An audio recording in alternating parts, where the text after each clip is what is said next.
আপনাদের সবাইকে স্বাগত জানাচ্ছি আজকে সকালের গোল টেবিল বৈঠক সমতার এজেন্ডা ও রাজনীতি।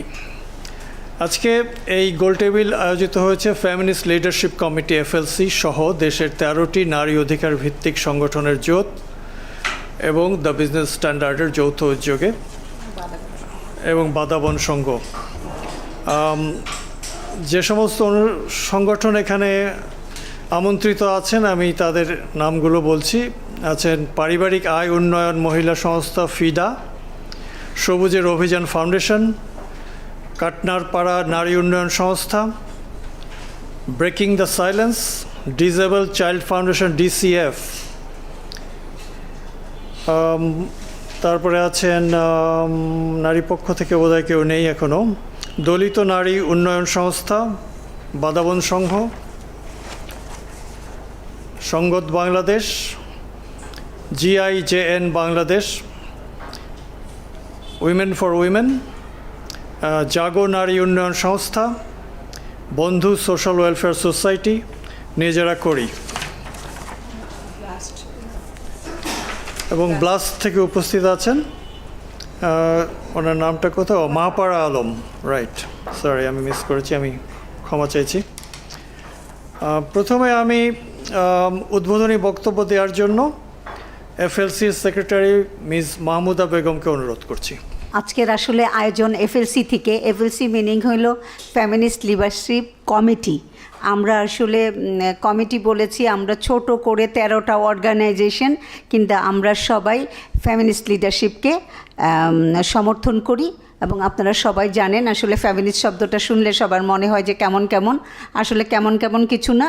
ফেমিনিস্ট মানে সমতার কথা বলে, নারী পুরুষের সমতা। তা আমাদের এই লিডারশিপ কমিটি আমরা শুরু করেছি 13টা অর্গানাইজেশন নিয়ে, এবং এখন 13টা অর্গানাইজেশন থাকলেও প্রতিটা অর্গানাইজেশন তাদের নেটওয়ার্ক সমৃদ্ধি করবে এবং আমরা সারা বাংলাদেশে নেটওয়ার্ক গড়ে তুলব।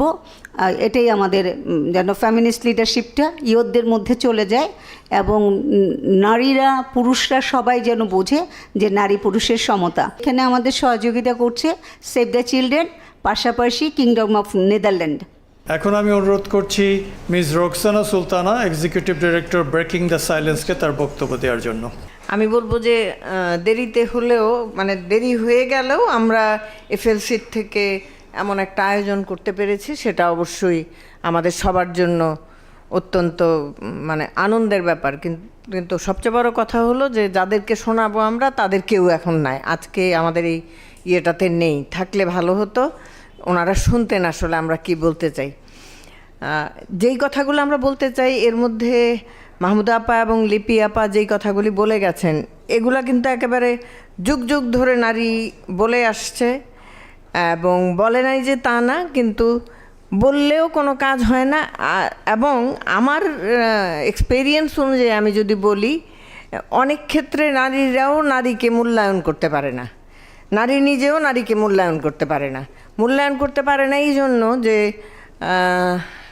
আমরা শুনি যে এখন নাকি আমাদের মেয়েদেরকে নাকি রাজরানী করে রাখবে, মানে ইয়ে করা যাবে না, কর্মক্ষেত্রে যাবে না, তারা রাজরানী হবে। তো রাজরানীতে আমরা হতে চাই না, রাজা রানী বহু আগে চলে গেছে, আমরা রাজা রানী হতে চাই না। আমরা চাই কাজ করব, কাজ না করলে কি হবে, রাজা রানী হব না, কিন্তু ঘরে কিন্তু ওই কি বলবো, এটা যে একেবারে মশা মারা থেকে আরম্ভ করে সব করতে হবে। তো সেই রাজা রানীর গল্প না শোনায় যে প্রধান প্রধান দলগুলোর মুখ থেকে যখন আমরা এগুলা শুনি তখন আমরা ভয় পাই। আর আমরা হলাম, আমাদের পা কেন বাধা, কারণ আমরা হলাম নন গভর্নমেন্ট অর্গানাইজেশন, আমরা পলিটিক্যাল ইস্যুতে কথা বলতে পারি না, কথা বলা আমাদের উচিত না, কারণ সেটা আমাদেরকে সাপোর্ট করে না, আমাদের গঠনতন্ত্র আমাদেরকে সাপোর্ট করে না। এই জন্য অনেক সময় আমরা দেখি যে এটার জন্য আমরা হয়তো আন্দোলনে নামি, কিন্তু ডাইরেক্টলি অর্গানাইজেশনালি বললে দেখা যাবে যে আমাদের রেজিস্ট্রেশন বাতিল হয়ে যাবে। এটা হলো আমাদের একটা বাধা। এই জায়গাটাতে আমি একটু বলবো যে আসলে রাজনীতিতে নারীরা যেন অ্যাক্টিভলি, নারী অর্গানাইজেশন, যে কোনো অর্গানাইজেশন যেন অ্যাক্টিভলি কথা বলতে পারে, এটা নিয়ে পরে আমাদের একটু কাজ করতে হবে। তা না হলে আমরা এই ইস্যুগুলো নিয়ে বলতে পারি না। আমি যদি বলি যে বিগত 15 বছর যে ইয়েটা আমরা দেখলাম, সেই সময় পার্লামেন্টে একজন নারীকে লক্ষ্য করে যেই কথাগুলি বলেছে আমরা কিন্তু আসলে নারীরাই তখন কোনো প্রতিবাদ করি নাই, কিন্তু করা উচিত ছিল, এবং করি নাই বলেই কিন্তু আজকে এই পর্যন্ত চলে আসছে যে কর্মজীবী নারীদেরকে বেশ্যা পর্যন্ত বলার রাইটস তারা পেয়ে গেছে। সেই রাইটসগুলো আমরাই দিয়েছি। সুতরাং আমাদের পক্ষ থেকে আমরা এফএলসি খুব দৃঢ়ভাবে, এটা একটা একটু অন্য ধরনের আমাদের এই গ্রুপটা, আমরা অনেকগুলো অর্গানাইজেশন যেহেতু একসাথে হয়ে কাজ করছি, এবং একটু এফএলসি আমরা বলি যে ফ্যামিনিস্ট অর্গানাইজেশন, এবং আমরা ফ্যামিলির রাইটস নিয়েই কথা বলবো। সুতরাং এই জায়গাগুলোতে আমরা সোচ্চার হব। আমাদের গ্রুপটা, এফএলসি আমরা ফ্যামিনিস্ট গ্রুপ, কিন্তু আমাদের আমরা যেই গ্রুপের ইয়েতে কাজ করি সেটা হলো সোচ্চার। আমরা সোচ্চার হব, আমরা বলেছি, এবং সেই সোচ্চার হওয়ার জন্য যেই জায়গাগুলোতে আমরা অনিয়ম দেখব, আমি শুধুমাত্র নারীদের কথাই যে বলবো তা না, নারী পুরুষ সমবেতভাবে যেখানেই আমরা দেখব যে আসলে রাইটস ভায়োলেট হচ্ছে, সেই জায়গাটাতে আমরা সবাই মিলে কথা বলবো। একজন কথা বললে হয় কি, সেটাকে অনেক সময় আঙ্গুল দিয়ে তুলে অনেক সময় বলে দেয় ওর প্রবলেম, ও কথা বলতেছে, আমাদের দরকার নাই। আমরা যেন একটু সবাইকে সেই জায়গাটাতে, আজকের যে আয়োজনটা, এটা আমরা আসছে অনেক অর্গানাইজেশন এখানে আসছে যারা আসলে নারীর অধিকার নিয়ে কথা বলে।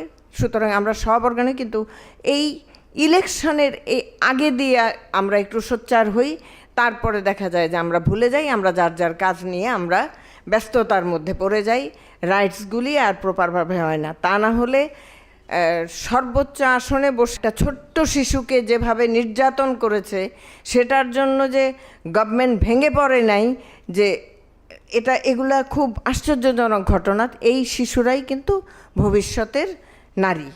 যেই শিশুটা হয়েছে সেটা কিন্তু নারী, কারণ গৃহকর্মীরা বেশিরভাগ নারীই থাকে, এবং সেটা হলো শিশু গৃহকর্মী। এক ধরনের অন্যায় হলো শিশু গৃহকর্মী, দ্বিতীয়ত হলো যে ধরনের অত্যাচার হয়েছে এগুলা হচ্ছে আমরা জানি, কিন্তু সরকারের পক্ষ থেকেও আমরা আসলে কোনো দিনও কোনো ধরনের কোনো অ্যাটেম্প্ট নিতে দেখিনি।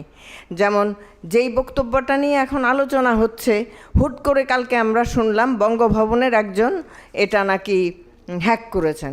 বঙ্গভবনের একজনকে ঢুকায় দেওয়া হয়েছে, কারণ স্বৈরাচারী সরকারের টপ সেখানে উপস্থিত আছেন, সেই জন্য বঙ্গভবনের একজনের উপর এটা চাপিয়ে দিয়ে পলিটিক্যাল দলটাকে আসলে এক ধরনের লাইসেন্স দিয়ে দেওয়া হয়েছে। সুতরাং এগুলো আমাদের খুব ফলো করতে হবে, যে কিভাবে আসলে আমরা প্রতিনিয়ত সব ধরনের রাইটসকে ভায়োলেট করে আমরা নারীদেরকে দাবায় রাখার চেষ্টা করছি, সেটা আমরা হতে দিব না। আমাদের প্রতিজ্ঞা থাকবে এটা, যে আমরা সবাই মিলে সোচ্চার হয়ে আমরা কাজ করব। শুধু আজকে না, ইলেকশনের আগে যেই ম্যানিফেস্টো হয়ে যাওয়ার কথা সেটা হয়ে গেছে, আছে, নারী যে নাই তা না, খুব ভালোভাবেই সবাই লিখেছে। পরবর্তীতে হচ্ছে কিনা আমরা যেন ক্রমাগতভাবে সেটা ফলো আপ করি। ধন্যবাদ সবাইকে।